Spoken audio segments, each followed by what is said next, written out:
Ron, welcome to the AP Pro Football Podcast. First off, man, congratulations, the Salute to Service Award winner. What does that mean to you? Well, it means an awful lot. I want to thank USAA for giving me the opportunity to be the recipient this year. My father was a career military man, did 32 years in the United States Army. And, I grew up in a military family on Army bases throughout the world. It's really a kind of a cool thing, to win this award. I mean, it's a heavy piece. Go ahead, hold it up. I will. That's beautiful. There's a tremendous story behind this, the service coins as well. But, my dad being in the military and having, a family, my mom was there supportive for all those years.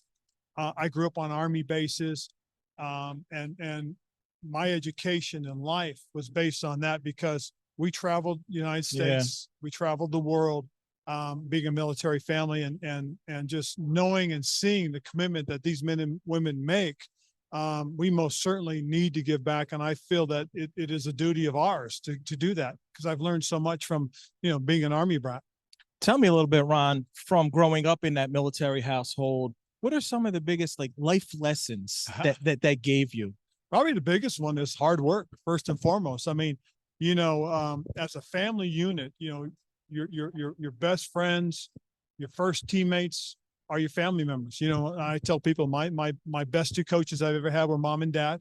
My best teammates were my three brothers. And because when you move from one military base to another after every 2 years, about on the average, it's start up all over again. And you could always rely on the family.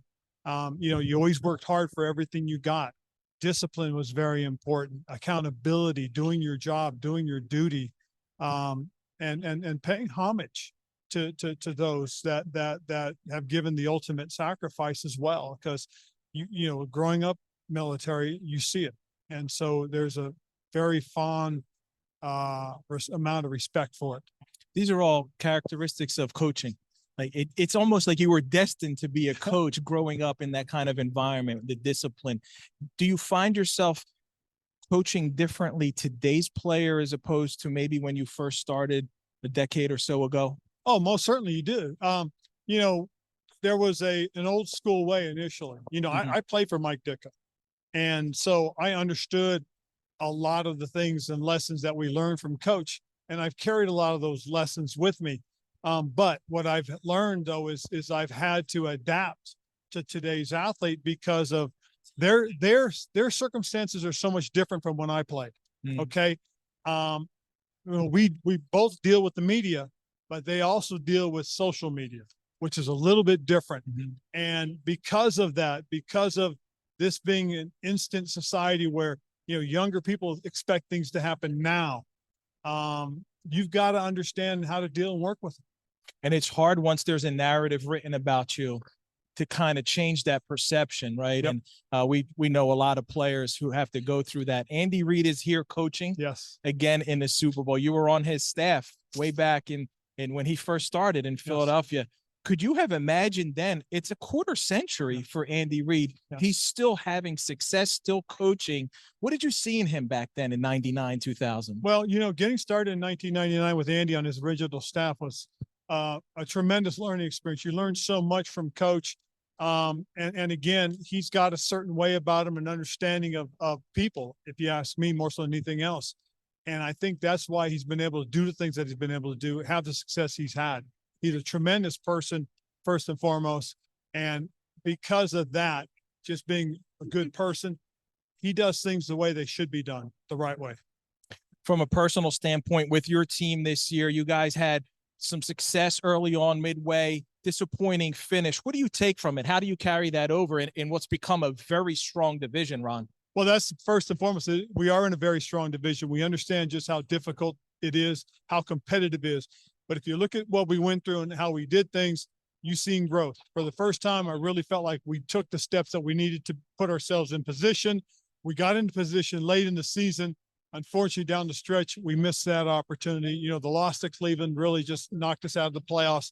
We finished strong. We beat Dallas at the end of the year. And that game, to me, really epitomized what we potentially can be as a football team, what we should be. What do you need? What do you think's your biggest I think needs? we've just got to shore up some positions. We got to add a little bit more depth in a couple of key positions for sure. But I do like some of our skilled guys for the most part. I think our wide receiver core led by Terry McLaurin is sound, it's solid. We got a good group of young tight ends being brought up by Logan Thomas. I like our running back combination. I think Antonio Gibson and Brian Robinson give us a good 1-2 punch. And now we've just got to shore some things up. We're going to go into this season. Sam Howell's going to start out as QB1. The key to that, though, is he's going to have to earn it to keep it. That's for darn sure. But we're going to be competitive at most of our positions this year, just to see exactly what we have.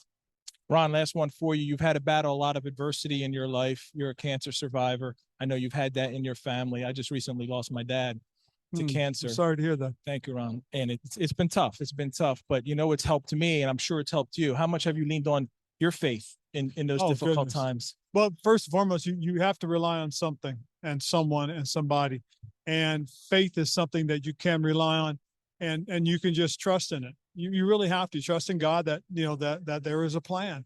And when I went through mine, I did. I fell back on my faith. I fell back on my family and friends and loved ones, and that carried me through it. And I was very fortunate to be in the situation I am.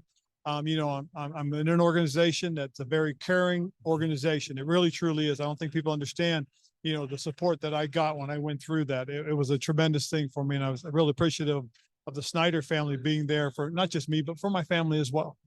Ron, thank you so much. Appreciate your time. And again, congratulations. Well deserved. No, I really do appreciate it. Again, as I said, USA has just been a tremendous supporter of Salute to Service, and really appreciate it.